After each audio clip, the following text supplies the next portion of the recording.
All right, welcome back. Well, you might have heard, it's all over the place about the threat of emergency subject matter. To discuss that this morning, we're joined by Mr. Emeka Etiaba, Senior Advocate of Nigeria from our studios in Abuja. Good morning, and thank you for joining us on the program today. Well, this has certainly got a lot of perspectives out there, legal and otherwise. Well, very familiar with developments there and the law, with historical background as well. So could you tell us in context, when you heard this, and then in context of what's playing out in Anambra, what do you think? Yeah, good morning, Chamberlain. Good morning, viewers. I had this news yesterday, and to the effect that the Attorney General of the Federation addressed the press after the Federal Executive Council meeting and said that the federal government is thinking of proclaiming a state of emergency in Anambra State. And my first take on it is I had a rumor that such a thing could happen about a month back. And then I'm hearing something that looks like we're going towards that direction. My second take is that Anambra State has been the safest state in Nigeria up until about just quite a few months back, less than 3 months back. You know, in Anambra State, if you hear that a robbery took place in any community, within a few hours, the people are fished out, and it rarely happened. But now things have changed. I go the next step, which is federal government intends to consider that as an option, and the Attorney General tied his view or his briefing to the election of November 6, 2021, governorship election. And I asked two questions. The first question is, what has the federal government done to stop the violence that is taking place in Anambra and beyond Anambra State? Two, how does a state of emergency actually ensure that we have free and fair election in Anambra State? You know, these are the two questions that I am pondering over. And we need answers to them, otherwise people may begin to think that their fears, the fears they started expressing a few months back, are coming to pass. That's my take for now, and then, but I'm sure I'm not here to talk the politics of it. I'm here to talk the law of it. So as you lead me, I will continue to talk. Thank you.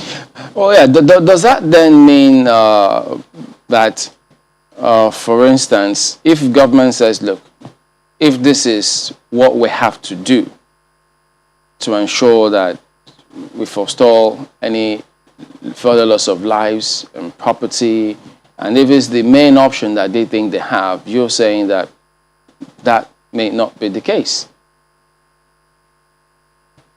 No, that is not exactly what I'm saying. What I'm saying is that the decision to proclaim a state of emergency is tied to the election of November 6, 2021. And I say that if you look at Section 305 of the Constitution, which empowers the President to proclaim a state of emergency in any part of the country or country as a whole, and then you go to Section 45 of the same Constitution, which actually tells you the implication of a state of emergency, then you begin to see that that a state of emergency cannot guarantee an election holding in Anambra on November 6. What am I talking about? If there's a proclamation for state of emergency, and you go to Section 45 of the Constitution, you find out that a state of emergency connotes that every personal right from Sections 33 to 41 of the Constitution is kept in abeyance, because personal rights will have to be wished away for public right and public duty and public safety to take the center stage. So if what we are told is that there's need to suspend personal rights so that public right and public duty and public safety and all will be ensured, then we'll look at it at that point. But if anybody is saying that unless that is done, election may not take place in Anambra, no, it cannot. It's counterproductive because both of them, the state of emergency entails a total elimination of democratic norms and institutions and practice. And election has to do with democratic practice, you know. And then before you get to that level, that stage, you as the federal government will have to take some steps to stem the violence. What steps has the government taken? You know, the killings and the maimings and all that you have seen in the past few days, they actually happened close to my house in the village. So I'm not discussing Borno State. I'm discussing Nnewi, Anambra State. And then again, if you look at the conditions for proclamation of a state of emergency in a state, you also see that Anambra has not qualified. Because the Constitution specifically says that that violence has to be contained in the particular state where the proclamation will take place. Now it is common knowledge that there are killings in Imo State, there are killings in Anambra State, there are killings in Enugu State. You know, of course, there are killings in Abia. So why are you stigmatizing Anambra State, you know, for a state of emergency? My own is very simple. If you are sick and you go to hospital, the doctor will not begin to say you're going under the knife. No, the doctor will first of all look at you, look at the symptoms, look at your history, and then conduct tests and say this is the problem, and then this will be the solution. Has anybody told us what the problem is in Anambra State? Nobody knows what the problem is. We are left to our own conjecture. Some people are saying it is imported violence. Some people are saying, no, it is homegrown. Some people are saying it is politically motivated. Everybody talks from different sides of the mouth. And first of all, we'll have to look at what the problem is before you now begin to tell us that you're wielding the big stick. I don't know what the problem is. I really do not know. Because like I said at the beginning, Anambra has been #1 on security. Everybody knows it. We flaunt it. The governor flaunts it. So why now and why this way? But if you look at some of the provisions of the law, because, I mean, we've even heard certain people say, well, okay, look at the conditions first. That section 305, which you reference, 3 says, the president shall have powers to issue a proclamation of a state of emergency only when A, the federation is at war, the federation is in imminent danger of invasion or involvement in a state of war, there is actual breakdown of public order and public safety in the federation or any part thereof to such extent as to require extraordinary measure to restore peace and security. There is a clear and present danger of an actual breakdown of public order and safety in the federation, any part thereof requiring extraordinary measures to avert such danger. And then it lists several others. So does that mean that they cannot cite some of this? Because if these interpretations, aren't they usually to a large extent subjective for them to think, well, how do you know when exactly there is a clear sign of breakdown? Because if people are dying, isn't that sufficient to cite some of these clauses? Thank you, Chamberlain. Like I said earlier, it is very straightforward. Killings in Nigeria are no longer news. They kill from Borno to Sokoto, Sokoto to Kebbi, down to everywhere, Middle Belt. They kill every day.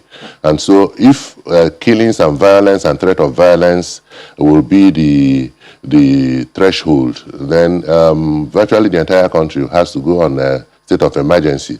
But as a lawyer, I am looking at the statement made by the Attorney General.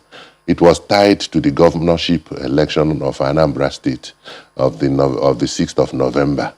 It wasn't a blanket statement. And so I view their decision or their intention based on what we have been told. We have been told that that will ensure the election takes place. And I'm saying that will ensure that the election will not take place. And even if it takes place, it will not be a free and fair election. And then I leave it at that. If you read down section 305, the subsections, you get to the point where it tells you that before such proclamation will be made, it will only be made, the violence or threat of violence will be domesticated in the state. It does not go beyond the borders. In fact, the Constitution, I think, used the word borders. And I'm asking you, the violence that you hear about, does it not go beyond Anambra State borders? It goes. Imo State is not asleep. They are burning down police stations. They are doing all sorts. It's just that Anambra State has received an unfair share this time around. A friend of mine was killed in Nsukka 2 nights ago, head of vigilante of his community and his deputy. And they were killed and the place burned down. The vigilante office burned down. That's not Anambra, that's Enugu.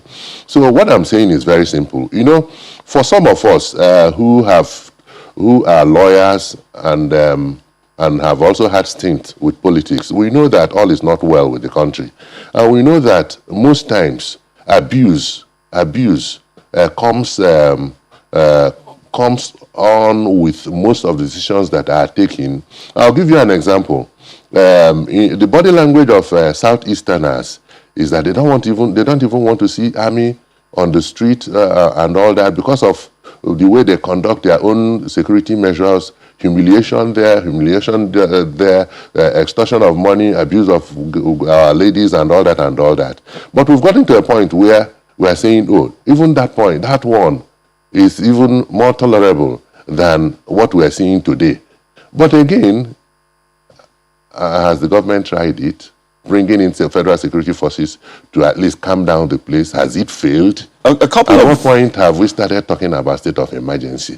So a couple of fundamental questions don't really here. Know the pardon me, you have raised a couple of issues. And, I mean, it takes us back to the fundamentals. Yes. On the one hand, I mean, why do we have to have this sort of violence in the build-up to elections? And it's something we've seen time and again. And I mean, it's understandable the perspective you have brought in. I mean, referencing some other states and the spate of violence and killings we've seen in those states. But on the one hand, do you see this? It appears as though people see this as a statement of intention rather than caution, as though this is the plan from the federal government. And I think that's largely the response we've seen from even the government, political parties, seeing this as though it's part of a plan of the federal government to ensure that this is enforced. So perhaps you might want to also look at it from that perspective. Do you see this as a statement of intent, like this is part of a plan that is being played out? You're a politician as well, and I'm sure you see the trends. Or you think this is just a mere caution? Because looking at the statement or listening to the Attorney General, it says that they would ensure that elections take place, ensure that security is being put out, and then added that, well, we're not ruling out a state of emergency, perhaps if things get worse. So do you think that this is just a mere caution or a statement of intent? Thank you very much. Before I answer that, let me correct a narrative that is wrong. In Anambra State, until a few months back, no strand of hair has been lost by reason of conduct of election or campaigns. We pride ourselves in it. No human life has ever been lost during campaigns or elections in Anambra, no matter how highly contested the election is. It has never happened. Not one cup of blood, not one drop of blood has ever dropped from any human being in Anambra, be that policeman, be that politician, be that from the electorate. It has never happened. And that is why some of us sit back today and ask ourselves, where are we coming from? And where are we going to? This is not Anambra people. It cannot be Anambra people. An Anambra man can abuse you on the television, on the telephone, anywhere. But we have a lot of respect for blood. We never deal with blood, you know, and that is why you see us dealing with each other across party level. We discuss, we talk, we are jolly good fellas. This is strange. Just a minute. I mean, the statement we need to go to break, but general. We'll return and let you continue your train of thoughts in just a moment. Stay with us.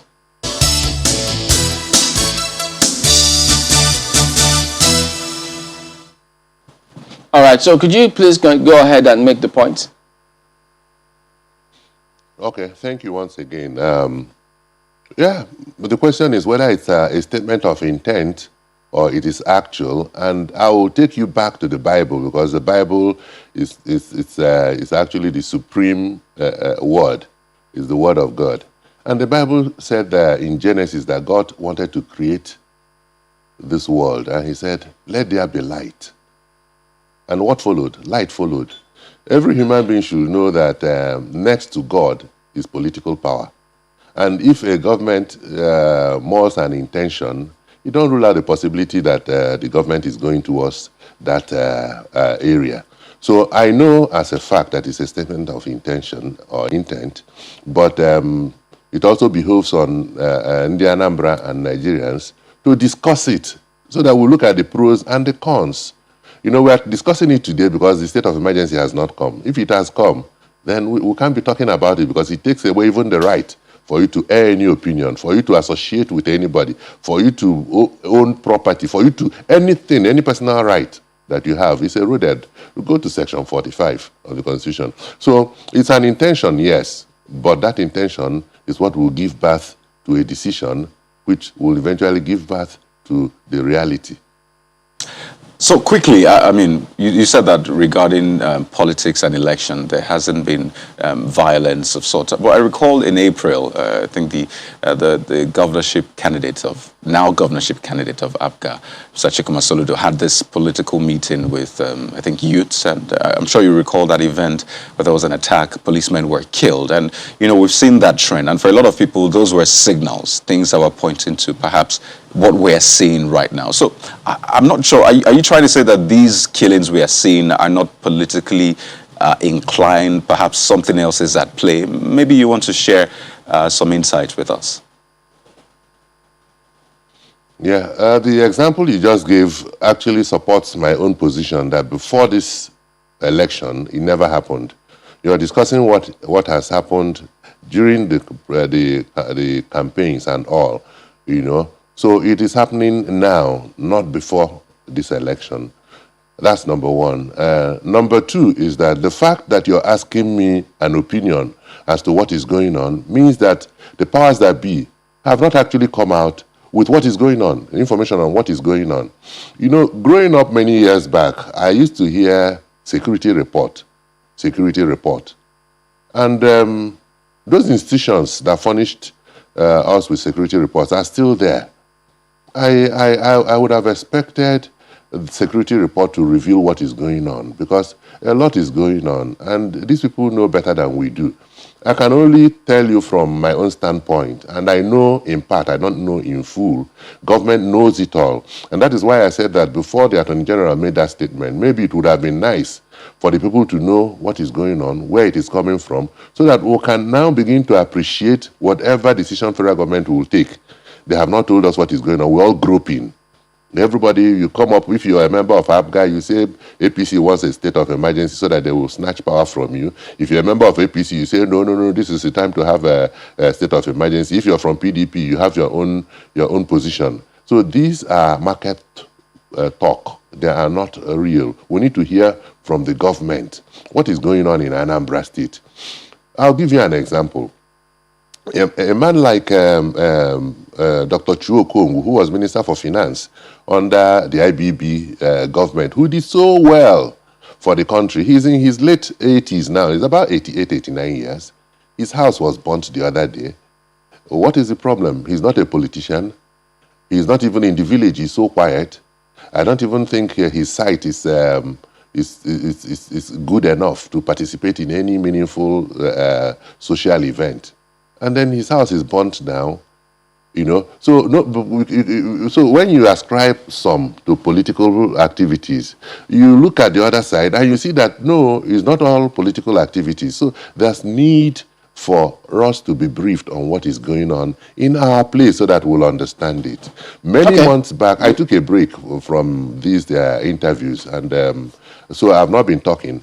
And but when I did talk about 2 years ago and a year and a half ago, I said it in channels. I said we are endangered. You know, people, Nigerians think that every Igbo man is actually ready to confront the federal government and federal power.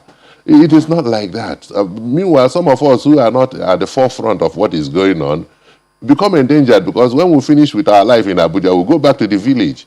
And you don't want to be seen as being anti the thoughts of the average Igbo man. And I kept saying it that time, let the federal government look into what is going on. What are we really talking about? Are we not aware that there's so much injustice in the land?